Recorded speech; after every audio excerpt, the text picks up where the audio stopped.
Leo is a singer-songwriter of alt country and folk-influenced songs who travels the east coast of Australia playing her music. In 2021, she released an EP and a lovely Christmas single called North Star. Last year, she released a self-titled acoustic album, and we're going to talk about that and a few other things. Hello, Leo. Hello, thanks for having me. It's great to see you live on screen because I've been listening to your music for a while, and this album is a lovely piece of work. So I have a few questions about it. There is a song on the album called Refund. And when I first heard it, I was like, this is the perfect pandemic song. Someone was going to write it. This is it. I think you beautifully capture the range of emotions of that time and the reasonable response of wanting a refund for it. And I'm wondering at which point during the pandemic you wrote it. Well, thank you. That's really nice to hear about that song because it was kind of, I don't know, I feel like you have to have a sense of humor about things. I'm sure that helped a lot of us get through lockdown and the pandemic. But I think it was, the second long lockdown of Greater Sydney. That's when I ended up, I lost all my work because I'm a musician. I ended up moving back in with my mum because I went through a separation at the same time as at the start of that long lockdown. Right. And so after 2020, and then this second lockdown happening, a breakup, no work, back at mum's place. I was living on a blow-up mattress in my sister's old bedroom. So at that point, I think I wrote Refund. I was like, I'm done. Let's just start again. I want my money back. Well, I mean, for all that, because that's a lot of life circumstances that to have happen at once, you still have this hopeful tone in your voice, I think. I mean, there's this pragmatic yet slightly wistful acknowledgement that stuff's happened, and yes, I want a refund, but I'm going to keep going. So did you write it from a hopeful place partly? Yeah, I did. I think, I don't know, there's always that sense of being grateful for things in the background, even when I'm, feeling at my worst, or the state of the world has affected everybody in different ways. But I think a lot of us can find that sense of, it's okay to feel bad about stuff, but we just keep going, we keep on. And also the connection that I was getting with other friends who were experiencing lockdown. We're doing our FaceTime chats and stuff, and I was lucky enough to be able to go back to my mum's place, so I was just feeling grateful for that, and I knew that we were going to get through it. So I don't know, having a bit of a whinge, but at the same time feeling like it'll be all right. And yeah, and we did emerge from it, and it was all right. And you got a great song out of it. But I'm wondering if that gratitude is a practice, like a conscious practice you've had for a while, and I do think it takes application and persistence to be able to feel that, particularly in the circumstances you were in. Yeah, it's definitely, I don't have a problem talking about like mental health and things, and I'm sure if you went back through my Instagram feed, you'd see all like sorts of stories about there's waves of anxiety or depression, and I've seen multiple psychologists over the years who have helped me get into the habit of being grateful and finding like a foundation in that you can go back to. And I guess knowing that we all got through the first lockdown, or you've gotten through hard things before, so you can do it again. Yeah, I think that's where it comes from. Yeah, I know someone else who has been seeing a psychologist for a while, and gratitude is central to her well-being, I guess, as well. So it does seem to work. Yeah, I think it does take work. It's certainly, sometimes it goes out the window. Like there's nothing. I was talking to my friend today who was just, she was so happy that she had a good sandwich today. And that was the thing that I said, well, let's just focus on that. That's a win. You had a good sandwich. Another friend was kind of taking her days, a cup of tea at a time. So I think it can come down to the smallest things, and if that's all you can manage, I think that's a good thing. That's successful. Apart from that turning up in the song Refund, given that creative work can be frustrating and songs don't always come, have you found that gratitude practice has given you a different perspective on songwriting in particular? I yeah, I think I am very grateful when because sometimes I still forget the that music is medicine Mm. for me. It's weird because I think maybe the more it became my job, the more I kind of felt like, oh, I need a break from that through the week sometimes. Mhm. Um, but or you kind of think of it as, you know, I've got to rehearse this or I've got to write this song or whatever. But when I pick it up and just play for the sake of playing and my passion for it, I am so grateful, and so I feel really lucky to have that place to go to and feel grounded again. Has music been your medicine since you were a music listener, or has it been since you became a musician yourself? I I think I was always very drawn to music. I remember as a kid, you know, sitting in the back of the car, the family's driving somewhere, and on the radio that's really patchy, and you're hearing that song that's really, you know, moving you, and I, I remember that feeling of excitement, and I don't know, it is a very emotional experience for me. It always has been as a kid. I remember loving the Sister Act, the movie, Oh, yeah. and the the pull I had to want to be able to do that. I was so shy and terrified of singing in front of Wow. people. So that the nun who was terrified of singing in front of people, um, yeah, I don't know. It was like, uh, yeah, I can't explain it other than I didn't know it was. I was grateful for it as a kid, but I was certainly drawn to it. Mhm. Although I have seen some people saying that Sister Act 2 is meant to be better than Sister Act 1. So I don't know if you have an opinion on that. I'm not sure. I think they're both. I think I have a soft spot for Sister Act 1, maybe because I was younger when it came out and it just really has that nostalgia attached to it. So when did you start singing? Or actually, I'll rephrase that. Did singing come first? Did guitar come first? What, or both at Um, once? I think writing came first. I think my auntie Jody has this story. I was like a toddler, kind of dictating to her this poem. I think it was about a rose. Yeah. Um, so I think I started writing poetry and, you know, angsty stuff as a kid, and then I started getting guitar. No, I started learning the trumpet, I think, Ah, um, interesting. in primary school, and then I moved on to the guitar and drums, and singing didn't happen until, I don't know, I might have been 18 or 19, Oh, 19 or 20 even. I don't know, because I was so scared. I was afraid. right. Yeah, so it took me a while. So when you did start to sing, when you got to a point of maybe not getting completely over being afraid, but partway there, did your voice just come out? Did you have any idea that you would be able to sing the way you can? No, no, and it's my voice has come a long way, I think, since I first started, and hopefully it's still got a way to go. But it was it was still it was a shy voice, you know.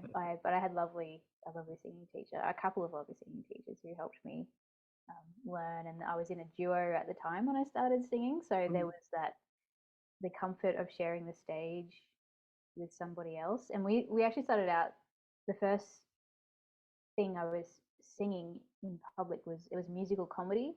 So it Right, didn't matter so much if it didn't sound very good, as long as people were laughing. right. It was, you know, it was a win. So I don't know. I don't know that I've actually ever seen anyone perform musical comedy. So do you mean like funny songs or interspersing music with comedy? A bit of both. So Oh. yeah, funny songs, and in between, you know, a bit of banter um, between us. They were quite crude, actually. The song. So it's not something I would. I'm certainly not going to be sending you anything to listen to. I don't know, could be very entertaining. But actually, you talking about how your voice evolved does actually match with what I was hearing, because I was listening to you playing these songs as a guitarist and as a singer, and I thought these two are actually really well matched. You are a delicate yet strong guitarist, and the same is true of your voice. And so I think that initial shyness about it probably has some element in your voice now. I don't even really know how to explain it technically, but does that make sense, or maybe not? Yeah, no, that's a really that's I don't know, that's kind of nice to hear. I think that's a good way to describe how it sounds. They're yeah, thanks for that. I might put that in a bio or something. Well, it's just because your guitar playing is really lovely, like, and it really works well on this album. It is an acoustic album, so I imagine you did work on the arrangements so that it could sound like that. Yeah, thank you. I think that's a good way to describe it. You've described it better than I could have. Well, look, it's my job to give an outside perspective. There you go. And coming back to that album, actually, because I've detoured us away from that. But so Refund has its own little set of emotions and circumstances, but there are quite a few other emotions on the other songs. Yeah, just a few. Yeah, there's heartbreak, disappointment, yearning, desire. Did these songs all emerge from a particular time in your life, or are you describing a range of years and experiences? It was actually pretty condensed time. So but like the songs aren't in order of when I wrote them. So I went through the breakup just before the second lockdown. I think I wrote Stranger, and I think there's another song I wrote there, but it didn't make it on the album because it just depressed me too much to sing it. So, but Stranger, I wrote that, and then I went to Mum's and I wrote Refund, and I wrote a bunch of other songs that are on the album as I went through the process of moving my way through grieving, and I'm starting again. Lockdown, no work, all those things. So it was about 6 months, maybe. Okay. I wrote these songs. Yeah. Well, going on what the songs are, that was an intense 6 months. Yeah, it was really full on. Like lockdown, you're in isolation, so everything it was kind of a good thing, really. I was forced to process this separation and having to start again. So it was good for me. I went for because we were allowed to go for like an hour of exercise outside. So I went for my daily walk. I was meditating and journaling, and I was writing music because I wasn't allowed to do much else. And I think that really helped. I not speed up the process, but just forced me to face it. Well, I suppose that kind of structure in a way facilitates that, because you've got that hour outside to walk, and walking is really good for clearing the mind in order for things to come into it. And it was obviously very productive. Yeah, exactly. That was and songwriting's always been a way for me to kind of process my feelings. So it was always going to happen. I was always going to write a breakup album, I suppose. Now, you mentioned the song Stranger. That is a cold, hard piece of truth, that song. Because for those who haven't heard it, it's about how the person you're in a relationship with is suddenly a stranger. Like and that there's that bit about coming home from the airport and then going off to see someone else. I thought, oh, that's just cruel. It obviously felt cruel to you too. Yeah, and like I always say how I perform these songs live, and I've performed these songs for people who are mutual friends with my ex. Right. So I always want to say that it's not out of an awful place, or songs are moments to me. So obviously in the moment I was feeling pretty awful when I wrote Stranger, but that's what it is. It's a moment. It's past. It's not I don't know. I guess it's weird. It's kind of weird to write these angry songs and know that, and I know that my ex, she actually bought the album and has listened to these. So, and I warned her multiple times. I said, just be aware, they're a bit angry. And we're fine. But it's a strange thing for someone, because it's very honest. It's a very honest album. Yeah. And you never know how people are going to take that, especially when they're people who know you and know the person you're talking about. It's an odd experience. Yeah, I imagine. But I've got to say that song still comes from a place of compassion, I think. There's certainly the anger is there. And look, stranger is one of the kinder nouns you could have used for the behaviour. So given that your ex has listened to the album, I think she should be happy that you didn't pick another noun. Like, I don't know, I, maniac or something. So anyway, that's just it's a comment more than a question, but please feel free to respond. no, well, that's the thing too. I'm glad that you could sense there were other like softer emotions behind that song, because there was certainly an element of understanding and to be able to relate to what she was going through, because I had done like that's another song in the album that we're probably going to talk about, like because I had done similar things. Mhm. He had done, I had hurt someone before, multiple people before, and so I had that in my head. Um, I had been confused and I had been messy, and so I was kind of trying to balance those two feelings, understanding and how much is too much and what's just ridiculous. Like, yeah. So I guess Stranger was that too. It was trying to. It was just a whole bunch of anger and confusion while trying to be understanding at the same time. I'm guessing the other song you're talking about is Deja Vu. Um, Maybe not. no, Deja Vu, and that's I mean that is related. Um, the other song, what am I talking? What's Too Late? I think it's Ah. Too Late, where I talk about I'd done, to someone else what she had just done to me. So that was the song where I was getting to the forgiveness stage. And there is like there's the song on the album called Old Hotel, and as soon as I heard, I thought it was such a lovely romantic song. So clearly, as you were going through these emotions, Yeah. you was well, I imagine you are a romantic, because that certainly comes through in the way that song's constructed, not just in the lyrics. Yeah. I didn't know that I was a romantic till that time when I did. Like I feel so cheesy still talking about it, because I'm not, I've been that person who, I go like see like a rom-com or something, like no, I want no part of it. I don't want to, not interested in the romance and all that sort of stuff. But apparently I am, and to a sickening extent. And uh, it was it's still crazy to me that all of these songs can exist in the same period of time Mm. that I went through the separation and all the stuff that goes with that, and the processing, and then falling in love, um, and writing songs like Old Hotel that I didn't know I had in me. Mm. Yeah, so it's discovery. Well, because it's quite a contrast between Barbed Wire Mm. and Yeah. um, and Old Hotel, or mind you, I suppose you could say that Come Over and Barbed Wire maybe have a relationship, like kind of opposite ends of the spectrum. Yeah. Yeah, that's true. I still don't know if my mum has listened to Come Over. I kind of hope she hasn't, because I didn't play that live at the launch because I didn't want to look at my parents and sing that one. And There are no rude words in it. It's fine. no, it's just the implications. And because I was living at mum's at the time when I wrote it anyway, I didn't want her to think too much about it. Yeah. But that's true, to put those next to each other. I might do that. I might have to listen to Barbed Wire and then Come Over. Well, yeah, because the thought has only just occurred to me as we're talking. I'm like, I think they're kind of a pair, not a matching pair, but a pair somehow.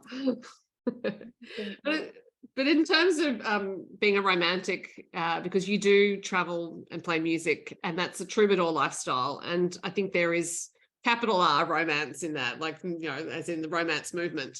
So perhaps the signs were there all along. Yeah, yeah, you're probably right. I had no idea. I learned a lot about myself. The last year has been uh, enlightening. So how long have you, well, I suppose that's a stupid question because you couldn't work during the pandemic, but before the pandemic, were you traveling a lot playing music? Yeah, so um, I I kind of just threw myself into wanting, I knew I wanted to do music. I wanted to make that my career. Mm-hmm. Um, and so I just kind of quit the job that I had and threw myself into it. But that meant I couldn't pay rent. Like I couldn't do those normal things. So my ex, she's a circus performer.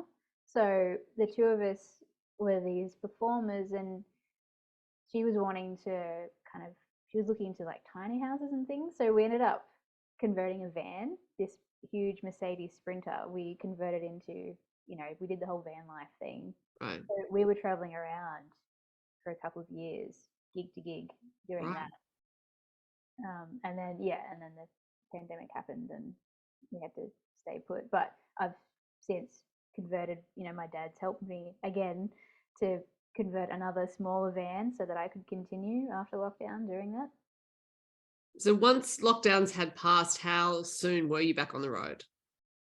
As soon as I could get a gig, really, like after Dad helped me fit out this second van, I was trying to book gigs again around, Mhm. mostly around Illawarra.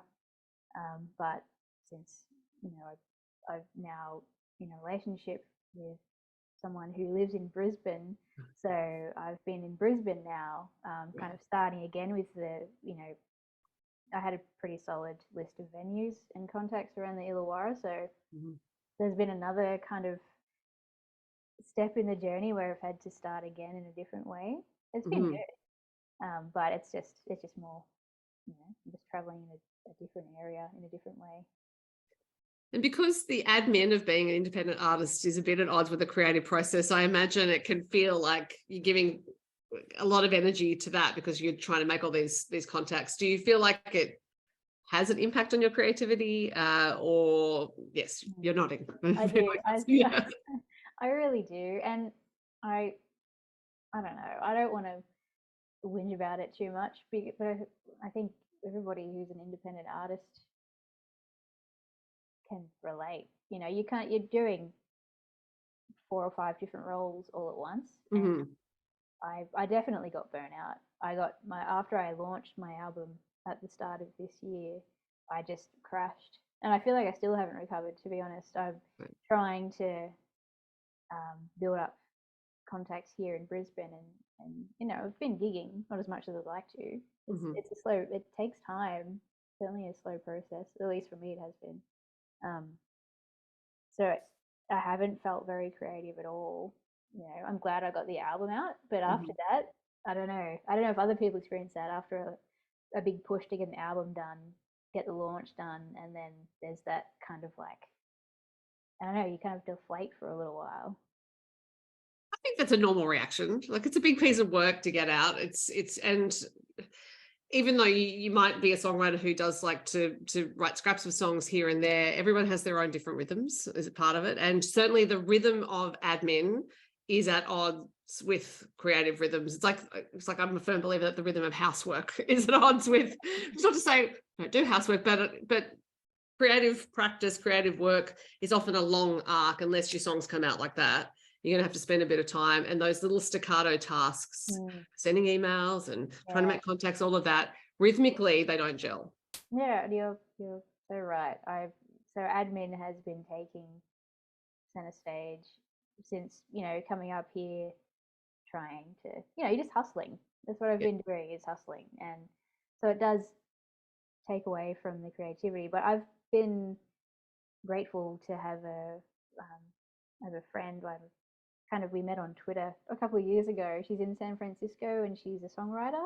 So Mhm. we've been collaborating over Zoom, and that's been really good for me to Mhm. have somebody else be like, "Let's go! Like we'll work on this song," and kind of digging deeper into really refining words and lines. Um, Mhm. and there's also Nick Blow, who's my duo partner in the Grandkids, Mhm. Oh yeah. Americana duo.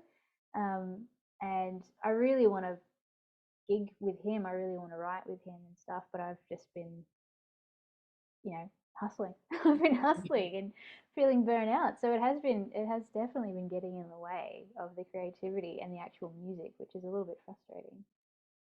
I forgot to mention the Grandkins in the intro, but yes, you had that project as well. And North Star was a project with Chad Steele. Mm. But also, I suppose you could look at this time taking the philosophical path of setting you up for more fertile fields to Yeah. come or something like that. Yeah, and I think there are definitely transitional phases and stuff like that, and that's okay. And like they're very lovely people I have around me, and Nick's great. Like he gets it, and he's been writing a lot, And I'm very excited to see what happens there. I'm hoping, I'd love to do an EP with Nick at some point. I don't know, I don't know if I can get myself together.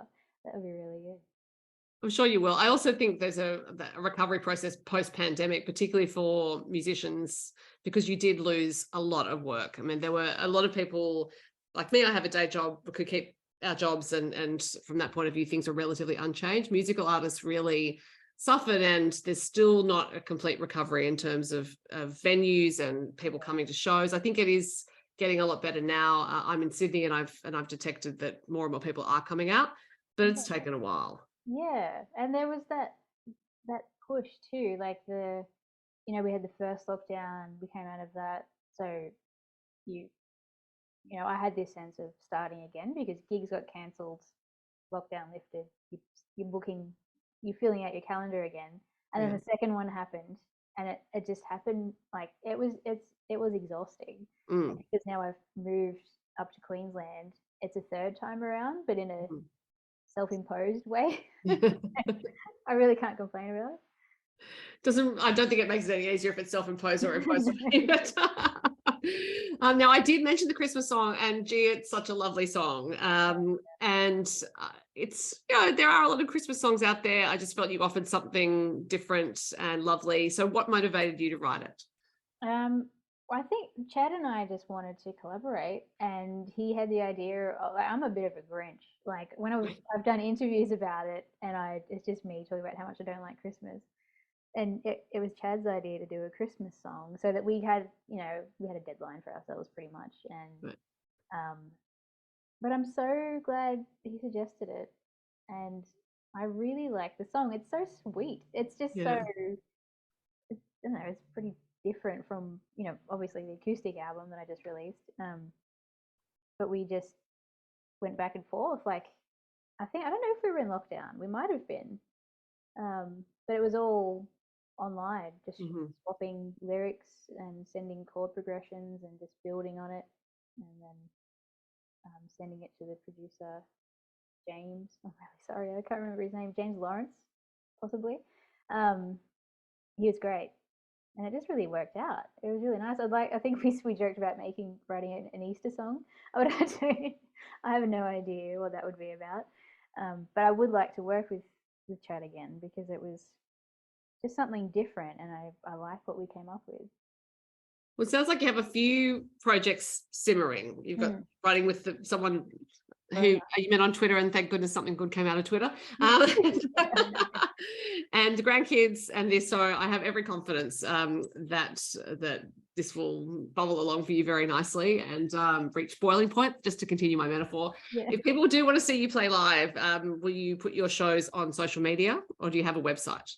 I haven't been posting where I'm playing around here very much, just because, I don't know, to be honest, I've just been forgetting about it. But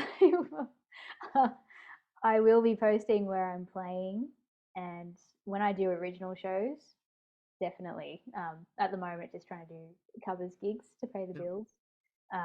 But I'm hoping Nick and I will do some, maybe next month. I'm going back down to the Illawarra.